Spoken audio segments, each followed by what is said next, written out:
Hello friends, कैसे हैं आप सभी। Welcome to the channel. आज हम स्टार्ट करने वाले हैं हमारा सेकेंड टेस्ट साइंस का। टेस्ट 1 मैंने ऑलरेडी अपलोड कर दिया है। आप चैनल के प्लेलिस्ट सेक्शन में जा सकते हो और वहाँ जाके NCERT टेस्ट सीरीज़ के नाम से एक प्लेलिस्ट है, वहाँ पे आपको टेस्ट 1 मिल जाएगा। Now seeing your great response on the geography video, geography की जो मैंने 6 से 12 तक की आपको NCERTs कराई हैं उस पर मुझे बहुत अच्छा रिस्पॉन्स मिला है। एंड जिन्होंने भी उस वीडियो को देखा है अराउंड 70 to 80% तो देखा ही है कंप्लीट वीडियो को। वो टोटल वीडियो पूरे 6 घंटे की है। So thank you for that response. ठीक है, काफ़ी लोगों ने मुझे रिस्पॉन्स भी बहुत पॉजिटिव दिया है उस वीडियो पे। So thank you first of all. And अगर आपकी कोई रिकमेंडेशंस है तो you can please mention that in the comment section, ताकि मैं आने वाली वीडियोस में उसको इम्प्रूव कर सकूं। And to my best available, to my best of the capacity I will try कि मोस्ट ऑफ द चीज़ें मैं आप तक सही से कन्वे कर पाऊँ एंड एग्ज़ाम्स में आपको हेल्प हो सके। Now test 2 of the science, let's start. पहले क्वेश्चन से तरीका हमारा सेम होने वाला है। हम क्वेश्चन पढ़ेंगे, then I will give you the explanation, and explanation के साथ साथ हम स्टैटिक के पॉइंट्स को भी रिवाइज करेंगे। एंड स्टैटिक के पॉइंट के साथ we will discuss the most broader aspect में उस चीज़ के बारे में, ताकि एक ही साथ आपका सारा कुछ रिवाइज हो जाए। You can watch this video for 5 to 10 minutes and आपको यूटिलिटी खुद समझ में आ जाएगी कि दिस इज़ बेनिफिशियल और not. Now which statement is false with reference to national park? Hunting is prohibited, trees plantation is promoted, agriculture work is banned, and grazing of animals are prohibited. Now national park है, wildlife sanctuary है, and biosphere reserve है। अगर इन तीनों की मैं बात करूं तो सबसे पहले तो आपको इन तीनों के बीच का डिफरेंस पता होना चाहिए, then only you can answer these types of question. Now let me tell you what is the main difference between Wildlife Protection Act, Biosphere Reserve and National Park। तो अगर मैं वाइल्ड लाइफ सेंचुरी की बात करूं तो ये wild life protection act 1972 के अंदर डिक्लेयर की जाती है। नेशनल पार्क्स भी जो हैं हम वो वाइल्ड लाइफ प्रोटेक्शन एक्ट 1972 के अंदर डिक्लेयर करते हैं। ये एक्ट बहुत इंपॉर्टेंट है, ये आप याद रखना। बायोस्फीयर रिजर्व जो है वो UNESCO man and biosphere programme के अंदर में ये डिक्लेयर होते हैं। ठीक है, अगर मैं वाइल्ड लाइफ सेंचुरी की बात करूं तो यहाँ पे लेस रिस्ट्रिक्शंस होती हैं। ऑल्सो यहाँ पे सिर्फ वाइल्ड लाइफ की स्पीसीज़ का कंजर्वेशन पे ध्यान दिया जाता है। वहीं बायोस्फीयर रिजर्व की मैं बात करूं तो यहाँ पे रिस्ट्रिक्शंस मॉडरेट होती हैं। ऑल्सो इसके ना 3 एरियाज़ होते हैं। ठीक है, बायोस्फीयर रिजर्व के 3 एरिया होते हैं। अब कौन कौन से? Core area, there is buffer area, और जो तीसरा इसका एरिया होता है वो है मैनिपुलेशन जोन। अब देखो, जो मैनिपुलेशन जोन होता है इसका मतलब क्या? मैनिपुलेट वर्ड ही आपको बता रहा है कि certain human activities are allowed here, तो ह्यूमन इंटरफेरेंस यहाँ पे अलाउड होती है। बफर जोन में जैसे जैसे हम जाएंगे, as we move up the degree of restrictions increases. Buffer zone में there is limited human activity permitted, limited human activity permitted होती है। Now as we go to the core zone में no activity is permitted. National park की वहीं पे मैं बात करूं तो नेशनल पार्क में there is the highest level possible restriction. ठीक है, एंड जनरल पब्लिक के लिए access is not allowed. Okay, is that clear? So अगर मैं यहाँ पे फॉल्स स्टेटमेंट की बात करूँ तो trees plantation is promoted here, बिल्कुल गलत होगा। एंड नेशनल पार्क में एक और बात बता दूँ, जैसे वाइल्ड लाइफ सेंचुरीज़ में वाइल्ड लाइफ पे ध्यान दिया जाता है, नेशनल पार्क में बोथ फ्लोरा एंड फौना, इन दोनों पे ध्यान दिया जाता है। ओके, नाउ फॉल्स स्टेटमेंट क्या है? Trees plantation is promoted here, there is no human activity involve. तो प्लांटेशन कहाँ से हो जाएगा? प्लांटेशन क्रॉप्स क्या होते हैं? दीज आर कमर्शियल नेचर, इनका नेचर कमर्शियल होता है। For example coffee, for example tea, for example sugar cane. So जब एक्टिविटीज़ अलाउड ही नहीं होती हैं नेशनल पार्क में, तो ट्री प्लांटेशन हम नहीं प्रमोट कर सकते। यहाँ पे ये स्टेटमेंट हमारा फॉल्स स्टेटमेंट है, तो 1 का हमारा B is the correct answer. ठीक है, I have tried to explain this to you in most layman manner. ठीक है, ताकि आपको ज़्यादा कन्फ्यूज़न ना हो। Now biosphere reserve, these are the protected areas prohibited for the traditional way of living of tribals. अब मैंने बताया आपको बायोस्फीयर रिजर्व के 3 पार्ट होते हैं। एक तो होता है core, second is buffer, third हमारा होता है मैनिपुलेशन जोन। अब हमने देखा बायोस्फीयर रिजर्व के अंदर भी 3 कैटेगराइजेशन है।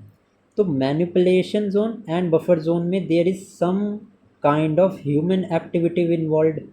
ह्यूमन एक्टिविटीज़ तो होती हैं यहाँ पे, तो प्रोहिबिशन तो नहीं होता है, ट्राइबल्स के लिए तो बिल्कुल भी नहीं होता है। तो ये स्टेटमेंट हमारा गलत हो गया। Second statement, this helps in maintaining biodiversity and culture. Second statement हमारा बिल्कुल ट्रू है, दैट इज़ वाई बी हमारा इसका करेक्ट आंसर होगा। I hope you are understanding what I am trying to explain. Now endemic species, अब endemic species कौन से होते हैं? वो स्पीसीज़ जो नेटिव हैं उस जगह के, मतलब जो मोस्टली उसी एरिया में पाई जाती हैं। अब मैं एग्ज़ाम्पल लूँ अगर, Nilgiri tahr, this is endemic to western Ghat. अगर मैं बात करूं हुलॉक गिबन, तो ये हमारे नॉर्थ ईस्ट और पर्टिकुलरली नॉर्थ ईस्ट आसाम में ये पाया जाता है। अगर मैं बात करूं ग्रेट इंडियन बस्टर्ड की, तो आपको कमेंट सेक्शन में बताना है कि ज़्यादातर great Indian bustard is a type of bird, ये कौन से जगह पाई जाती हैं। And second you have to tell me there is hangul, hangul कौन से स्टेट में पाया जाता है। ठीक है, ये भी आपको मुझे कमेंट सेक्शन में बताना है। तो इसमें हमसे पूछा है कौन कौन सा इफेक्ट करेगा the habitat of endemic species. तो habitat destruction, increasing population and introduction of new species, बिल्कुल ये तीनों के तीनों फैक्टर्स हमारे इफेक्ट करेंगे हैबिटेट ऑफ एंडेमिक स्पेसीज का। तो हमारा सी बिल्कुल करेक्ट आंसर है। नाउ नेक्स्ट आ गए हम इनवर्टो फर्टिलाइजेशन पे। इनवर्टो मतलब इनसाइड, इसमें क्या होता है, वेनेवर आफ्टर फर्टिलाइजेशन, फर्टिलाइजेशन जो किया जाता है वो फीमेल बॉडी के बाहर किया जाता है, and when the zygote is form, उसको वापस से प्लेस कर दिया जाता है वुमेन के बॉडी के अंदर, एंड देन इनसाइड, इनवर्टो मतलब कि inside the women's body fertilisation of the egg takes place. Is that clear? तो हमें IVF के रिगार्डिंग फॉल्स स्टेटमेंट बताना है। अब देखो मोस्ट ऑफ द केसेस में माइटोकॉन्ड्रियल डिजीज़ होती हैं जो कि बच्चे को मदर से लगती हैं। इन केसेस में IVF का यूज़ किया जाता है। ठीक है, एंड जब in most of the these cases में IVF का यूज़ किया जाता है। And now let us see the false statement here, through this artificial fertilisation is done outside the body, yes. Fresh egg and sperm are used in the process, बिल्कुल सही। And after the fertilisation the zygote is implanted in the mother's uterus after 1 month, बिल्कुल गलत statement है। 1 month नहीं, after 1 week it is planted inside the mother's uterus. तो हमारा सी हमारा यहाँ पे फॉल्स स्टेटमेंट हो जाएगा। I hope this is clear. Now let's move to the question number 5। अब विविपेरस एनिमल्स आर नॉट। अब first of all there are animals की अगर हम बात करें तो 2 टाइप के एनिमल्स होते हैं इस क्वेश्चन के कंटेक्स्ट में। One is viviparous and second one is oviparous. अब viviparous are those which give birth to young ones directly, मतलब वो डायरेक्टली बर्थ देते हैं। ठीक है, and oviparous are those which lay eggs. अब आपने इन दोनों का मतलब समझ लिया, you will be easily able to answer this question. अब मैन क्या विविपेरस होगा? बिल्कुल होगा। नेक्स्ट ऑप्शन हमारा क्या है? आर नॉट बोला है, तो मतलब कि ओविपेरस कौन सा है? मैन हो ही नहीं सकता। बटरफ्लाई, हैन तो एग देती है, तो बिल्कुल हैन तो बिल्कुल सही है। डॉग एग देता है क्या? बिल्कुल नहीं। 4 हमारा हो नहीं सकता। ठीक है, 4 हमारा होगा नहीं, 1 हमारा होगा नहीं। आंसर क्या होगा? 2 and 3, दीज आर ओविपेरस। ठीक है, एंड ओविपेरस ऑर्गेनिज्म में there are dramatic changes which are seen. ठीक है, पोस्ट एम्ब्रॉयनिक डेवलपमेंट होती है बहुत ज़्यादा, जबकि विविपेरस में पेरेंट्स के आइडेंटिकल ही होता है बच्चा। ये एक डिफरेंस होता है, ठीक है। तो I hope this is clear. Now next question, ये भी बहुत इंटरेस्टिंग क्वेश्चन है। Just a second.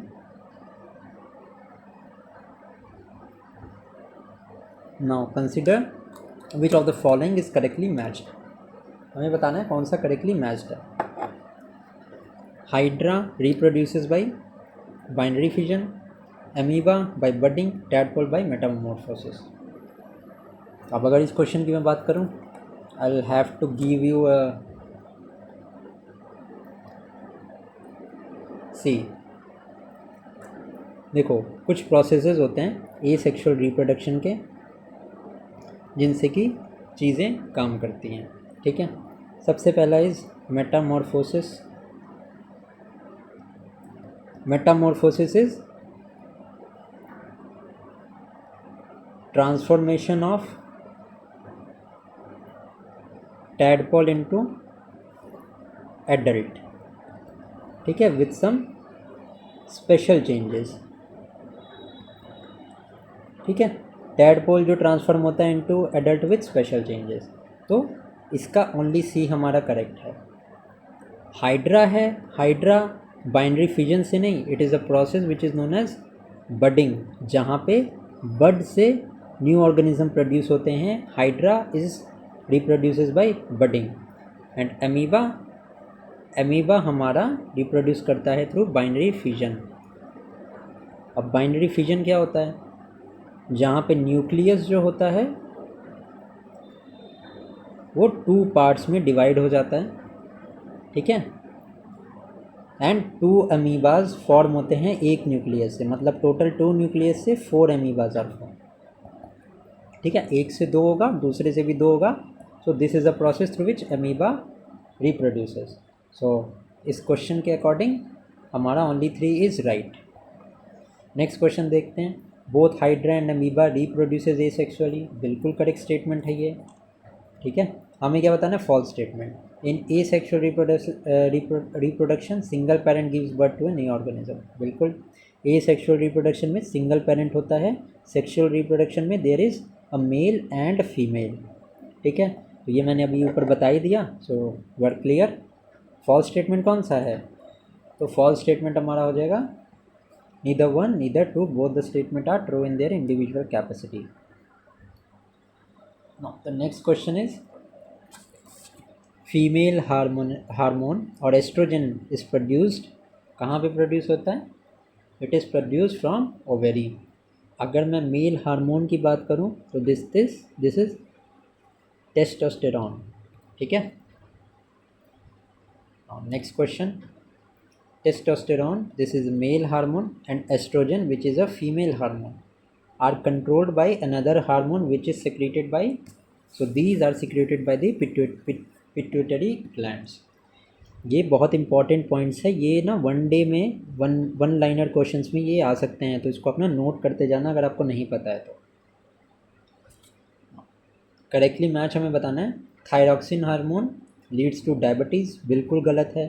Thyroxine it leads to deficiency of iodine, and iodine की डिफिशियंसी से क्या होता है? तो गोइटर होता है।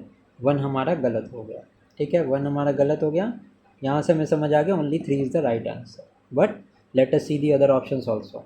इंसुलिन हार्मोन की वजह से क्या होता है?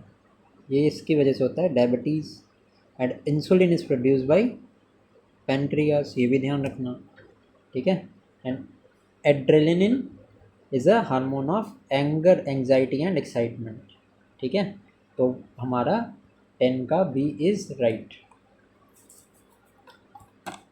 Late us see question number 11।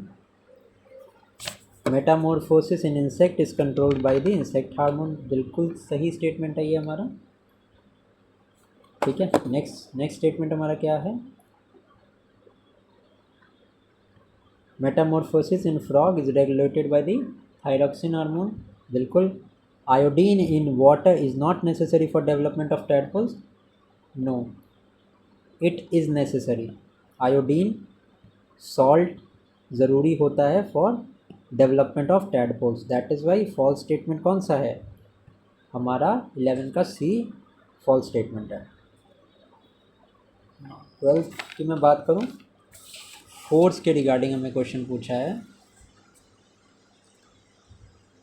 Now force applied in the same direction at to one another, बिल्कुल करेक्ट स्टेटमेंट है। Net force applied in opposite direction will always be zero, no, always zero नहीं हो सकती है, कभी it can be on the positive side, कभी it can be on the negative side, but it is always it will not be zero.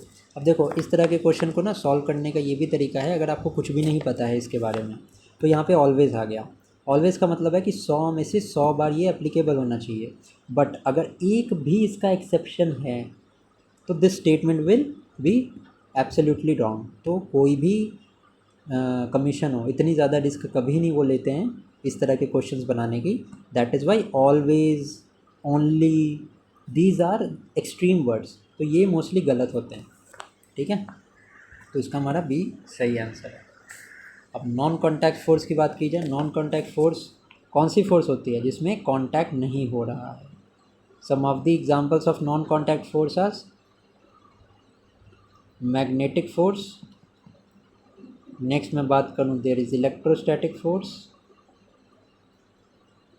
Third की मैं बात करूँ देयर इज़ ग्रेविटेशनल फोर्स, ठीक है। कॉन्टैक्ट फोर्स फिर क्या हो गई, for example frictional force is contact force. तो हमें नॉन कॉन्टैक्ट फोर्स इसमें बताना है कौन सी नहीं है, तो yes frictional force is a type of contact force, that is why D हमारा यहाँ पे करेक्ट आंसर होगा। Let's move to question number 14। Why is a wide strap used in shoulder bag, क्यों एक शोल्डर पे प्रेशर ना पड़े, pressure जो है वो डिवाइड हो जाए on both the shoulders, that is why wide strap is use, ठीक है, to reduce the pressure. Simple question था ये तो। Now what is the pressure inside our body, हमारे बॉडी के अंदर इनसाइड में कैसा प्रेशर होता है, it is as same as the atmospheric pressure. Easy question है ये सारे। What happens when two surfaces are pressed forcefully, ठीक है, जब दो सरफेस को आपस में फोर्स किया जाएगा, प्रेस किया जाएगा, तो फ्रिक्शन हमेशा इंक्रीज होगा। बी हमारा करेक्ट आंसर है। आई होप ये जो 14, 15, 16 क्वेश्चन कराए ना, these are very simple question, easy question है ये। आई होप ये गलत नहीं कर रहे हो आप।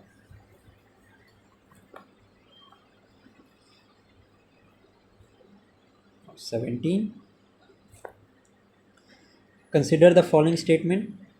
इसमें दिया हमें sliding friction, static friction, rolling friction. अब मैं आपको कुछ यहाँ पे फैक्ट्स बताता हूँ, ठीक है। First of all let me tell you about the static friction, इसके बाद ये क्वेश्चन आप सॉल्व कर लोगे। स्टैटिक फ्रिक्शन क्या होता है, इट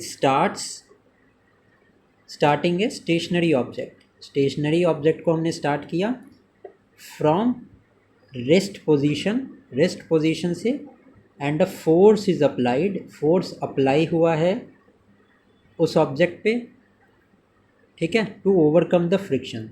मतलब एक स्टेशनरी ऑब्जेक्ट पे हमने फोर्स लगाया and then it starts to move, this is known as static friction. अब स्लाइडिंग फ्रिक्शन क्या होता है, कोई भी ऑब्जेक्ट अगर मूव कर रहा है मान लो इस डायरेक्शन में, तो जो फोर्स अप्लाई होगा to keep that object moving, उस ऑब्जेक्ट को मूव करते रहने के लिए जो फोर्स अप्लाई होगा, that force is known as sliding friction, ठीक है। अभी इससे आपको तो समझ में आ गया होगा, अगर कोई चीज़ रेस्ट में है और उस पर अगर आप फोर्स लगा रहे हो, और अगर कोई चीज़ मूविंग है तब उस पर आप फोर्स लगा रहे हो, तो आपको फोर्स कब ज़्यादा लगाना पड़ेगा, ऑब्वियसली किसी रेस्ट चीज़ को मोशन में लाने के लिए ज़्यादा फोर्स लगाना पड़ेगा, ठीक है। तो हमारा जो स्लाइडिंग फ्रिक्शन होता है ना, वो it is always less than the static friction. हाँ, मैंने बेसिक आपको बता दिया है। आई होप कि देखते हैं ये क्वेश्चन कैसे सॉल्व होगा। The force required to bring an object from rest to motion, ठीक है, is a measure of sliding friction. हमें यहाँ पे बताना क्या है, हमें बताना है कि कौन सा स्टेटमेंट फॉल्स है। नहीं, बिल्कुल फॉल्स स्टेटमेंट है ये। स्लाइडिंग फ्रिक्शन क्या होता है? मूविंग ऑब्जेक्ट को सेम स्पीड में रखने के लिए, मोशन में रखने के लिए जो फोर्स अप्लाई होता है, that is called sliding friction. The force required to keep an object moving at the same speed is called static. No, this is called sliding. ठीक है, इस वाले को हम स्टैटिक बोलते हैं। तो स्टेटमेंट 1 एंड 2 तो हमारे फॉल्स हो गए। And sliding friction is less than static friction, बिल्कुल थर्ड स्टेटमेंट हमारा सही है। तो फॉल्स स्टेटमेंट कौन सा बन गया यहाँ पे? फॉल्स स्टेटमेंट बन गया हमारा 1 एंड 2। अब हमें बताना है डिसेंडिंग ऑर्डर क्या है। डिसेंडिंग ऑर्डर यहाँ पे क्या हो सकता है बताओ? सबसे पहला तो कोई चीज़ स्टैटिक फ्रिक्शन होगा ना, अभी मैंने बताया। स्टैटिक के बाद स्टैटिक के क्या, स्टैटिक मतलब क्या? रेस्ट से हमने मोशन पे ला दिया। अब हमें जो फोर्स अप्लाई करना है वो उसको मोशन में रखने के लिए, तो दूसरा कौन सा आएगा? Sliding friction. तो स्टैटिक के बाद स्लाइडिंग किस ऑप्शन में है? सी ऑप्शन में है। 18 का सी हो जाएगा। देखो, अगर आपके कंसेप्ट क्लियर होंगे ना तो आपको बाद में जो क्वेश्चंस होंगे ना, जो बेसिक्स पे बने होंगे, वो आपको कुछ भी नहीं लगेंगे। आपको लगेगा कि पता नहीं कितने ही ईजी क्वेश्चन है ये। बट एक बार अगर आपके कंसेप्ट क्लियर नहीं है ना तो फिर आपको इशू हो सकता है। क्वेश्चन नंबर 19 देखते हैं। फ्रिक्शन इन फ्लूइड्स। अभी तक तो हमने जो बात की स्लाइडिंग, स्टैटिक, रोलिंग फ्रिक्शन की, ये तो सॉलिड्स के केस में था। अब जो फ्रिक्शन इन लिक्विड होता है ना, फ्लूइड में, it depends on the relative motion of the liquid. Relative motion पे भी डिपेंड करेगा। ऑल्सो वो फ्लूइड का क्या शेप एंड उसका क्या नेचर है, मतलब कि वो ट्रांसपेरेंट है, ट्रांसलूसेंट है, ओपेक है, कितना डेंस है, उसकी शेप क्या है, ये सारे फैक्टर्स हैं जिन पे फ्लूइड्स का फ्रिक्शन डिपेंड करता है। तो हमें यहाँ पे बताना है true statement. It depends on the relative motion of the fluid, बिल्कुल करेक्ट है। Friction force depends only on the shape. अब देखो, अब मैंने बताया ना, मान लो इस क्वेश्चन का आपको आंसर पता ही नहीं है, आपको पता ही नहीं है कि ये होता क्या है। अभी मैंने क्या बताया था आपको 3 क्वेश्चन पहले, कि एक्सट्रीम वर्ड्स को स्पॉट करो। ओनली वर्ड आ गया यहाँ पे, ये क्या है? एक्सट्रीम है। अब एक्सट्रीम वर्ड का क्या होता है? कभी भी वो सही नहीं होता। टू स्टेटमेंट हमने डायरेक्टली एलिमिनेट कर दिया, straight away we come to the answer 1 and 3।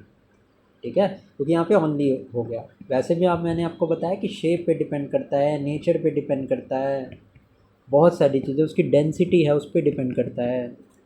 That is Y हमारा 1 सेकेंड वाला स्टेटमेंट गलत है। आंसर हो जाएगा 1 एंड 3। थर्ड स्टेटमेंट हमारा है depends on both the shape of the object and the nature of the liquid, ये भी सही है। अब owl is able to see at night is well, because अब देखो, ओल को देखना पड़ेगा अगर मान लो नाइट में, तो मतलब क्या, इमेज जो है वो ज़्यादा क्लियर होनी चाहिए। ज़्यादा क्लियर कब हो सकती है? जब लार्जर कॉर्निया होगा और लार्जर प्यूपिल होगा, तो लाइट ज़्यादा एंटर करेगी, और जितनी ज़्यादा लाइट एंटर करेगी उतना clear the owl will be able to see. ठीक है, अब यहाँ पे क्या है? Size of the cornea and pupil is large. हमें क्या बताना है यहाँ पे? ट्रू स्टेटमेंट बताना है, बिल्कुल। It has very less number of rods. नहीं, लेस नंबर ऑफ रॉड्स नहीं होती है, मोर रॉड्स होती है। मोर रॉड्स होंगी तो more light will enter. And cones are found in large number, तो नहीं, कोन्स लार्ज नंबर में नहीं मिलते हैं यहाँ पे। Cones are less in number and rods are larger in number. ये एक फैक्चुअल पॉइंट है, ये आप मैंने बता दिया है, आप अपने नोट्स में इसको ऐड कर सकते हो या इसको ध्यान में रख लेना। ट्रू स्टेटमेंट यहाँ पे क्या होगा हमारा? ओनली 1 हो जाएगा। What produces sound in humans. Humans में साउंड क्या प्रोड्यूस करता है? तो ह्यूमंस में साउंड प्रोड्यूस करता है हमारा लैरिंग्स, वॉइस बॉक्स। लिखा ही हुआ है यहाँ पे वॉइस बॉक्स। अगर ये नहीं लिखा होता तब ये क्वेश्चन थोड़ा सा इंटरेस्टिंग हो जाता। तो larynx is also known as voice box, ये भी ध्यान रखना। Question number 22, let's see. Correctly matched हमें बताना है। लेंथ क्या होती है वोकल कॉर्ड की मेल में? तो मेल में वोकल कॉर्ड की लेंथ भी देखो, यहाँ पे मात मत खा जाना, ध्यान से पढ़ा करो क्वेश्चन को। सेंटीमीटर नहीं होगा, मिलीमीटर। सेंटीमीटर तो कितना ज़्यादा होगा, इतनी तो लेंथ इंसान की अगर वोकल कॉर्ड की होने लगी तो फिर तो क्या ही हो जाएगा। तो यहाँ पे डेटा सही है बट इसकी यूनिट गलत है, मिलीमीटर होती है। ठीक है, तो यहाँ पे हमें करेक्ट स्टेटमेंट बोला है चिल्ड्रन की बहुत स्मॉल होती है, तो दिया ही है। फर्स्ट एंड सेकंड दोनों हमारे गलत हैं। करेक्टली मैच्ड ओनली 3 है, दैट इज़ वाई 22 का B is right answer. 23 sound can be transmitted through, ये तो बहुत ईजी क्वेश्चन है, in solid liquid and gases. I hope ये सही किया होगा आपने, ठीक है। Now question number 23, repeated movement of an object oscillatory motion, ठीक है। अब मैं आपको बताता हूँ ऑसिलेटरी मोशन क्या होता है। These are the repeated movement of an object and this repeated movement is called vibration. और अगर मैं फ्रीक्वेंसी की बात करूँ, frequency is the number of oscillation per second, and अगर फ्रीक्वेंसी के मैं ऐसे यूनिट की बात करूँ तो इट इज़ हर्ट्स, ठीक है। 1 हर्ट्स फ्रीक्वेंसी का क्या मतलब होता है, इट मीन्स यहाँ से हमने डिड्यूस कर लिया 1 oscillation per second. Now true statement हमें बताना है यहाँ पे। क्वेश्चन नंबर 24 का 1 hertz frequency is 1 oscillation per second, यहाँ पे 1 पीरियड पर सेकेंड नहीं होगा, थर्ड स्टेटमेंट हमारा गलत है। 1 and 2 correct statement is right है।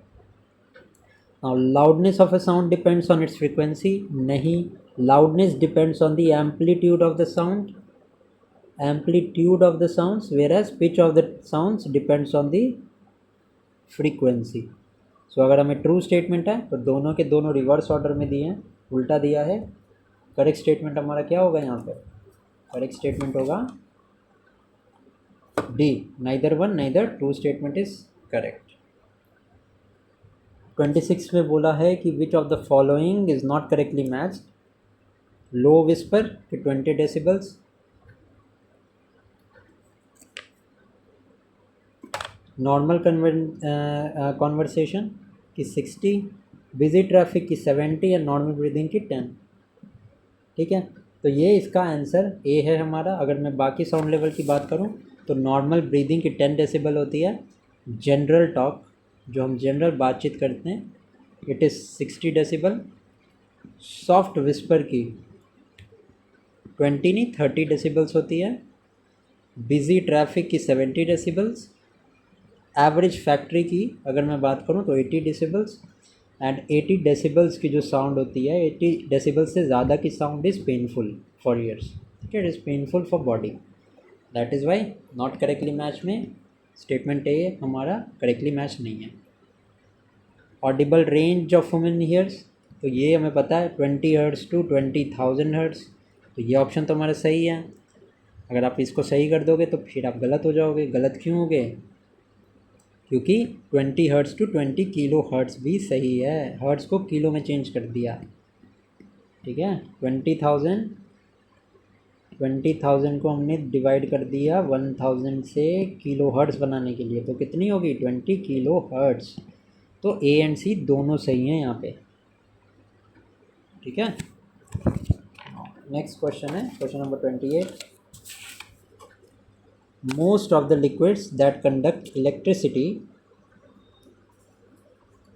ये क्या होते हैं। So more than one of the above, most liquid that conduct electricity, these are acid also, these are bases also, these are salts also. For example, salt in a solution is a good conductor of electricity, ये तो पता ही है आपको, तो D हमारा correct answer है। Question number 29, why does the filament of a bulb heat up to high temperature and glow? Due to heating effects of a electric current, ठीक है। 29 का बी हमारा करेक्ट आंसर है।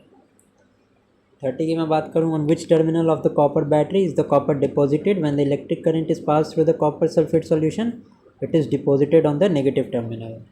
इन सब क्वेश्चंस को बस देखो, आगे बढ़ो, ठीक है, ज़्यादा इस पर ज़्यादा सोचने की ज़रूरत नहीं है। On which principle is the electroplating based, electroplating क्या होती है, सबसे पहले मैं बता दूँ, electroplating is depositing a layer of desired metal, कोई भी मेटल जो आपका मन है, desired metal on a material by electricity, by using electricity, ये इसको हम इलेक्ट्रोप्लेटिंग करते हैं। तो यूज़ किसका हो रहा है? यूज़ हो रहा है हमारे इलेक्ट्रिसिटी का। तो यहाँ पे करेक्ट आंसर क्या होगा? करेक्ट आंसर होगा chemical effects of the electricity. 32 question number में हमसे पूछा है, करेक्ट स्टेटमेंट बताना है। The electrical charges produce by rubbing are static, the flow of charges is called electric current. दोनों के दोनों स्टेटमेंट हमारे सही हैं। हमारा 32 का सी हो जाएगा करेक्ट आंसर।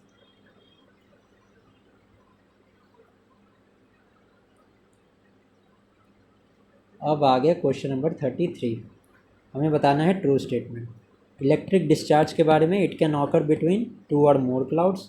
बिल्कुल, वी नो दैट लाइटनिंग जो होती है, lightning is the result of charges की मूवमेंट का। तो बिल्कुल टू और मोर क्लाउड्स के बीच हो सकती है। जब ये आपस में टकराते हैं, आपस में मिक्स होते हैं, तो चार्ज ऊपर नीचे होता है, that is when thunder is form. It can happen between the clouds and the earth. बिल्कुल, दोनों के दोनों स्टेटमेंट जेनेरिक हैं एंड आर करेक्ट। अब अर्थक्वेक के कॉजेज़ क्या हैं? अर्थक्वेक वॉल्केनिक इरप्शन के भी कारण आता है, मेटेराइट के कारण भी, अंडरग्राउंड एक्सप्लोजन भी, मूवमेंट ऑफ अर्थ प्लेट, सबके सारे रीज़न आर रिस्पॉन्सिबल। अगर मैं आपको बात करूँ अर्थक्वेक की, तो अर्थक्वेक से निकलने के बाद पी वेव्स निकलती हैं, एस वेव्स निकलती हैं, ठीक है, एल वेव्स निकलती हैं। इसमें से अगर मैं मोस्ट डिस्ट्रक्टिव की बात करूं तो वो होती हैं L waves. These are the most destructive, सबसे ज़्यादा नुकसान यही वेव्स करती हैं। पी वेव्स की मैं बात करूं तो ये सॉलिड, लिक्विड एंड गैस तीनों में जाती हैं। एस वेव की मैं बात करूं तो they move only through solid, ठीक है, ये डिफरेंस आप ध्यान रखना। Now question number 35। अब इंसिडेंट रे क्या होती है? इंसिडेंट, द रे विच फॉल्स ऑन सरफेस, ये जो रेज आके सरफेस पे फॉल कर रही हैं, these are the incident ray, ठीक है, ray falling on the surface. A की मैं बात करूं तो हमारा 4 तो होगा ही। रिफ्लेक्टेड रे क्या होती हैं? रिफ्लेक्टेड रे सरफेस को हिट करने के बाद जो रेज रिटर्न होती हैं, दीज आर रिफ्लेक्टेड रेज। तो बी का हमारा 1 हो गया, 4 का 1 दोनों ऑप्शन में। चलिए आगे देखते हैं। एंगल ऑफ इंसिडेंस क्या होता है? This is an angle between the incident ray and normal. Incident ray and normal के बीच, मतलब सी का 2 हो गया, तो सी का 2 किस में? बी ऑप्शन में। एंड एंगल ऑफ रिफ्लेक्शन क्या होगा? This is an angle between the reflected ray and normal. तो हमारे डी का हो गया 3। इसके हिसाब से बी हमारा इज़ द राइट आंसर। अब इमेज फॉर्मेशन की बात आ गई क्वेश्चन नंबर 36 में। तो जो image is formed by a plane mirror, this is an erect image. दूसरा क्या है? The size of image is equal to the size of object. तीसरा क्या है? It can be obtained on a screen, screen पे हम obtain कर सकते हैं प्लेन मिरर की इमेज को। लास्टली लेटरल इनवर्जन भी होता है।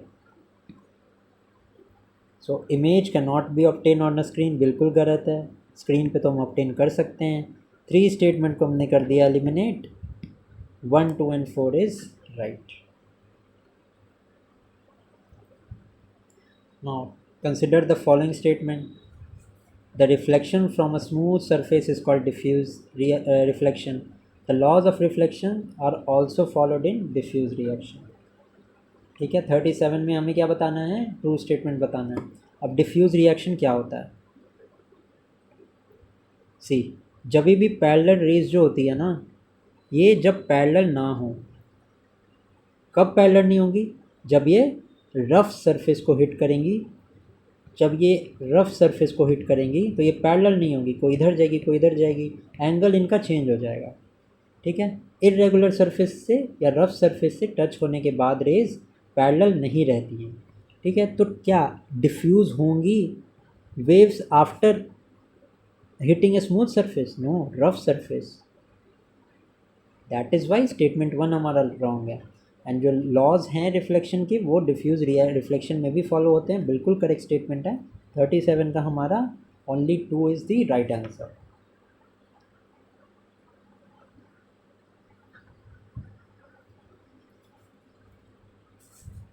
नाउ क्वेश्चन नंबर 38 से we will do in the next class में we will finish all the remaining questions. Thank you.